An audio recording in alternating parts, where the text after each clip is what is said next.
Yeah. I've been warned all my life, so you know that. So before I begin, there's a couple things. I come to the Park District meeting here. You guys rent the hall out. The restroom is locked, and people need to use it, so I don't know who's in charge of that. Can we try to keep it open for the people since they're renting this facility? It was locked. The next thing I want to talk about, I was there. All these carpet tiles are all loose, and a lady almost bit it. As you walk in the chambers outside, every one of these are loose. You guys need to glue them down. I showed the captain over there just to let you guys know, but if you could do something about that, it's really dangerous. If you go out there, you'll see this one is just one of many. They're just, it's a tripping hazard. We don't need any more lawsuits. I'm trying to save you some money. The next thing I want to talk about, Charlotte, I hear you're not running again. I don't know if that's true, but it's been going around. Tony, I hear you're going to the Democratic Club. You're going to talk about term limits. I hope we get the other side to show up too. I like a fair debate. I know you're Republican and you're showing up there. I know I've heard a bunch of stories in town. Everybody's got their own feelings on it, so I thought that was interesting. What'd you say? Oh no, that's fine. The firehouse. I keep talking about it, but now we got another 60-day suspension. Another 60 days suspension, or in 60 days to go, or whatever it is. I talked about this with before about Mr. Norman. I think you should get it done. I don't know why we can't close this deal. I don't know if you guys are asking for aesthetics, you want to use it for the Fiesta Association, I don't know what, but there's no reason why we can't get rid of $1.3 million there. I mean, the park should go too. You should sell that too. But the firehouse, we're still working on that. And I don't think we should give you your raise if we can't get it done. I keep talking about it, but I think you're the general manager, so hopefully we can get it done. Next thing I want to talk about is Dignity Health. This company made $28 billion. They're in 28 states. You guys gave them $500,000. I don't understand it. We need to build a senior center. You got graffiti problems. I don't think getting a plaque on the wall in the hospital is important for city councilmen.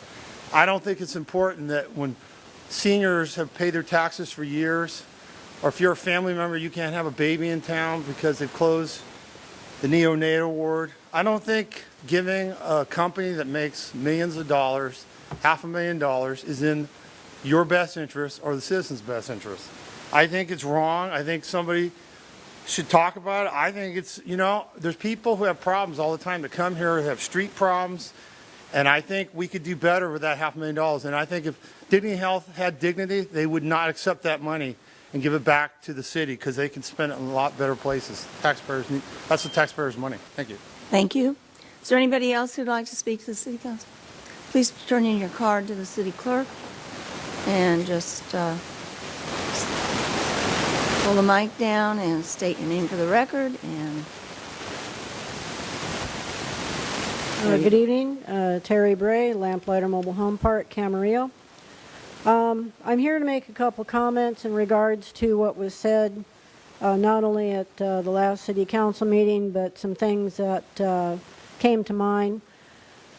I have to address fiscal mismanagement, misallocation of public funds, and I say that for the reason of the problems that I continue to have with my home that's in disarray, caused by Habitat for Humanity of Ventura County, who once again has received CDBG funding approval through you at $100,000. I know that they became licensed, but the same people that damaged my home that were unlicensed still work for the organization.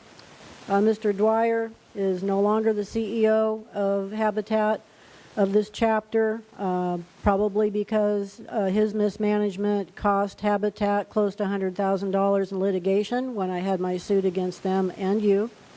The only reason I lost that case is because I was not able to provide at my expense the witnesses of the written proof I had of the violations. I cannot afford $600 and $700 a day for an HCD representative to be there to validate that they are the ones that crafted the inspection that showed that they damaged my home, that you financed. And that was at the time when they were unlicensed, and they were unlicensed for 34 years under your guise.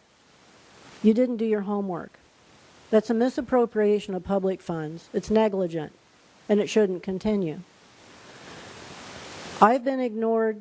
Mr. Dennis Fandy, who spoke at the last city council meeting, has been ignored. He's got serious problems and made a statement that was very concerning that the next person that runs through his yard due to the lack of adequate speed bumps is not going to come out.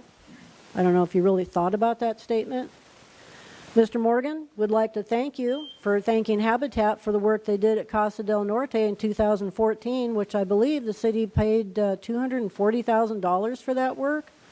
There was roofing done, wheelchair ramps, and the same unlicensed subcontractor did the same remodeling in a senior's home, identical to mine prior to mine. There's no inspections because HCD didn't know that they needed to inspect, because permits couldn't be pulled, because you funded an unlicensed general contractor, which is Habitat. Those people are now in peril. You don't know what's behind those closed doors. It's lipstick on a pig. And the reason they don't complain is Habitat's habit is to ask people, go spend time with your grandkids and we'll take care of your house and you'll come back and it'll be beautiful. They don't know what's behind those closed doors, and neither do you. And what's behind those walls, and who did the plumbing. Does it leak like mine? Those permits weren't pulled, and I know that's a fact, and you couldn't pull them because you're not authorized. It has to be done by HCD, those inspections. Thank you very much. Madam Mayor, a few observations. Yes, sir.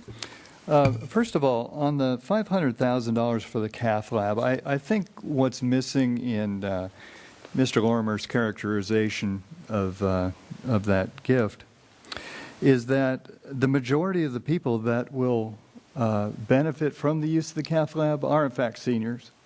I don't know if Mr. Lorimer knows what a cath lab is or what it does, but it is there to assist with heart operations, non-invasive primarily, and many of those people are going to be seniors. And it's when it was brought forward, the City Council, made a definite connection between community health and this cath lab. It's a major asset for this community, and I think it's an appropriate use of public funds.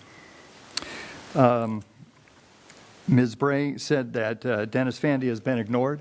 That is, in fact, untrue.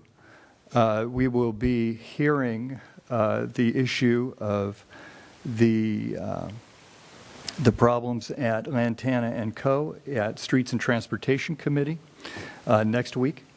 And then we will be bringing recommendations from that committee to the City Council on the 27th to help remediate that issue. So Mr. Fandy is not being ignored. Thank you, Madam Mayor. Thank you.